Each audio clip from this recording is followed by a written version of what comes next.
Y'all, it looks like the streets are finally starting to figure out which celebrities were at Diddy's parties. And it looks like Rihanna might have been one of those celebrities. Fans are putting two and two together and saying that Rihanna's mentor, Jay Z, might have allegedly passed her on to his bestie, Diddy, for freakoffs. There have been a lot of talk about how Jay Z and Rihanna allegedly had an inappropriate relationship back in the day, but the streets are saying that whatever happened between them went deeper than anyone could have thought. Oh, and remember the old publicist that spread rumors about her and Jay Z? Well, he just spilled some crazy tea about how the feds investigated Jay Z for allegedly out women to Diddy. So was Rihanna a victim, or was she at the freak-offs of her own free will? Let's break this down. Now, I don't know if y'all know this, but there have been some reports over the years that Jay Z allegedly trafficked Rihanna from Barbados. If y'all think about it, there are so many red flags surrounding how she came to be signed to Def Jam. For one, she had to leave her country, Barbados, for the US to perform for Jay Z and LA Reid. But the shady part about this is that she was only 16 at the time, and she came to the US alone. Def Jam was a big label at the time, and they could certainly afford another plane ticket for a trusted adult to accompany her, but they didn't do that. When Rihanna arrived in the US, Jay Z kept her in his office until 3 a.m., forcing her to sign a contract and threatening to throw her out of the window of his 16th floor office. So nervous. I was shaking literally.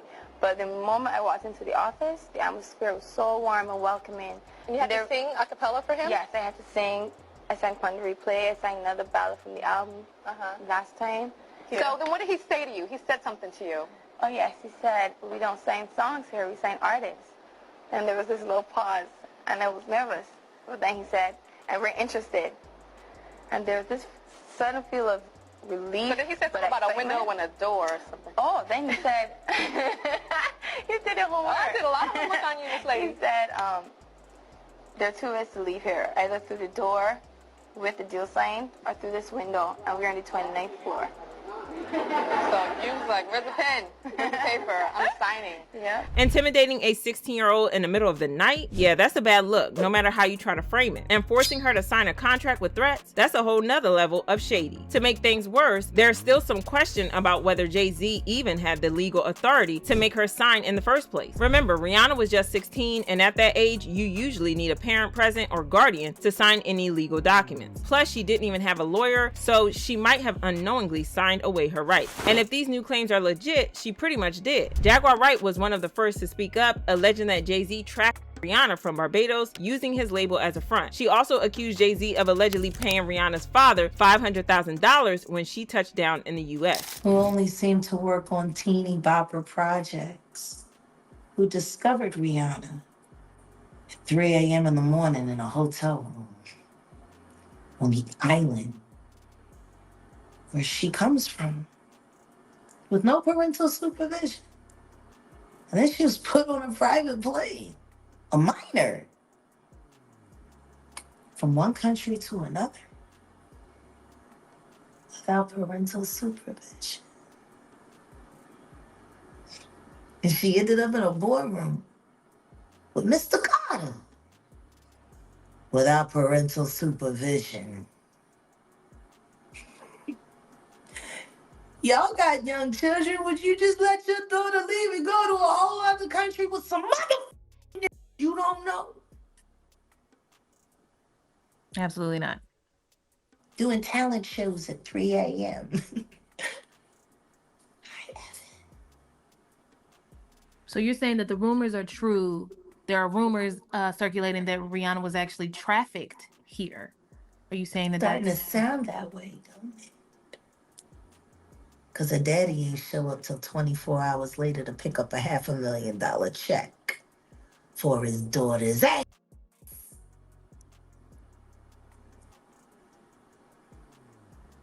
Maybe we should look more into that album, Auntie. That album cover was disturbing. A child bride with a crown over her head and blood smeared on her face. I don't know. How don't people see SOSs? anymore. This situation is absolutely wild, but that $500,000 payout to Rihanna's father starts to make sense when you consider what Rihanna has shared about him. She's been open about how her dad was violent towards her and her mom, hurting them multiple times. According to Jaguar, he allegedly sold Rihanna to Jay Z, and that's wild to even think about. And speaking of Jaguar Wright, she didn't stop there. She also alleged that Jay Z would make Rihanna perform certain favors for industry men at events. According to Jaguar, this might have even been one of the reasons behind Chris Brown's outburst against Rihanna back in 2009. And Rihanna ain't innocent, because she was in there giving that a blowjob in the coat closet when Chris Brown came in. He said, "You always sucking something." Then he said, "I'm done with you," and he stormed out of Clive Davis's house, got into his very expensive car, and Rihanna chased after him. She gets in the car and started fighting on him because he embarrassed her for calling her a sucking and saying in front of everybody that she gave him the herpes at Clive Davis's house. This is wild, but there were also rumors at the time of Jay Z and Rihanna having an affair, even though he was with Beyonce at the time. The rumors quickly turned into a scandal when Rihanna's publicist stepped forward and took responsibility for them. He said, "The PR stunt that I did was out of desperation to help break Pond the replay. It was reckless and I didn't think it was going to work. I was just throwing spaghetti at the wall to see what would stick. I didn't think it would be this big story, but now knowing that people are profiting from speculations and opinions about her really turns my stomach. I'm ashamed that I'm even talking about this. I just want to put this rumor to rest once and for all." However, the publicist came out a couple of weeks ago to deny that he had started the rumors, and he hinted that he had been coerced into taking responsibility to avoid the scandal. And if that's not shocking enough, he also revealed that the feds interrogated him a couple of years ago about Jay Z allegedly using his record label to traffic young women. The publicist wrote, he said, "It's time for me to finally set the record straight once and for all, as it's way beyond shocking, messy, and just flat out crazy AF. Prepare to be blown away as what I have been through over the years involving this historical scandal that needs to be put to bed for good. Yes, heads are going to roll and people will be floored, but the truth needs to be revealed." He continued, "One day, unmarked law enforcement cars stopped me. These intimidated individuals introduced themselves as a federal task force and they requested to speak with me, so I followed them to talk, and I was in a complete state of panic. As I sat in the desolate, makeshift interrogation room, the gravity of the situation became clear to me. They mentioned that they have been keeping a close watch on Jay Z since he stabbed Lance Rivera, and he was also being implicated in a violent incident with R. Kelly during their joint tour, promoting Jay Z and R. Kelly's joint album. The officers clarified that they were investigating Jay Z for allegedly engaging in intimate activity with young Rihanna and transporting her across international borders. They said she wasn't the only one, and there were many others." He added, "No one benefits from reckless ambition. The interrogation was a brutal reality check. However, looking back now, there are some serious red flags, as Jay Z was once very close to R. Kelly, and they have two collaborative albums. They have like 30 songs together and they have toured together. As we all know, Jay Z has also been extremely close to Diddy for several decades, so it's not very hard to come to some of the conclusions that Trap Lord Ross and Jaguar Wright have come to with Jay Z." Yeah, this kind of reminds me of Diddy's situation with the feds. For those who don't know, the federal investigation into Diddy started way before Cassie filed her lawsuit. The feds have been investigating Diddy for more than 10 years now, and they took their time to do their homework before moving on him, and that's why they've got him solid right now. It looks like this might be the same case with Jay Z, and this wouldn't surprise a lot of people because the streets have been saying that he is up next after Diddy. And when you factor in these new reports of him allegedly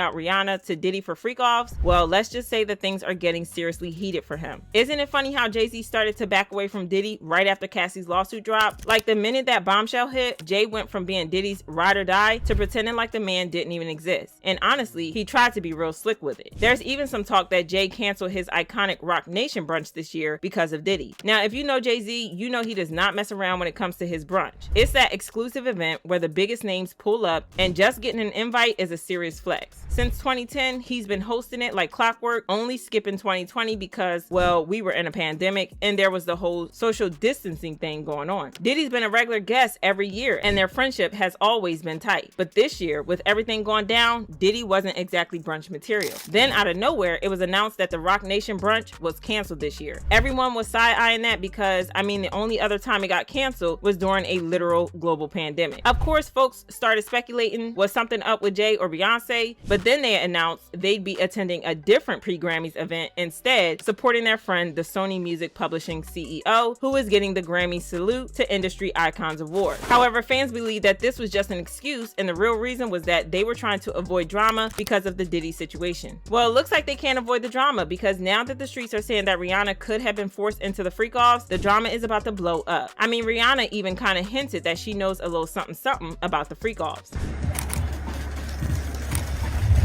Rihanna, did you attend any of P. Diddy's parties? Were you involved in any of the freak-offs? That's crazy.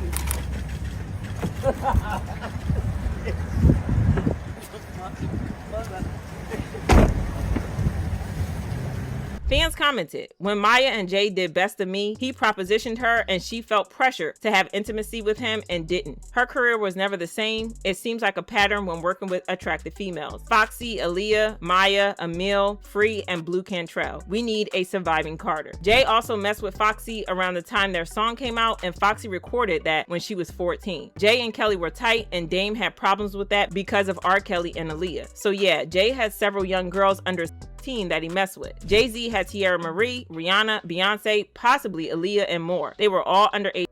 Emil has a story and saw things, and maybe this is the right time to come forward because of the Diddy and Cassie case, and people I believe aren't as afraid to speak up and speak out. Kat said 2024 was going to be the year of exposure. But anywho, I want to know how y'all feel about this situation. Do you think Rihanna was a victim, or was she there out of her free will? Drop your thoughts in the comments and then check out this next video.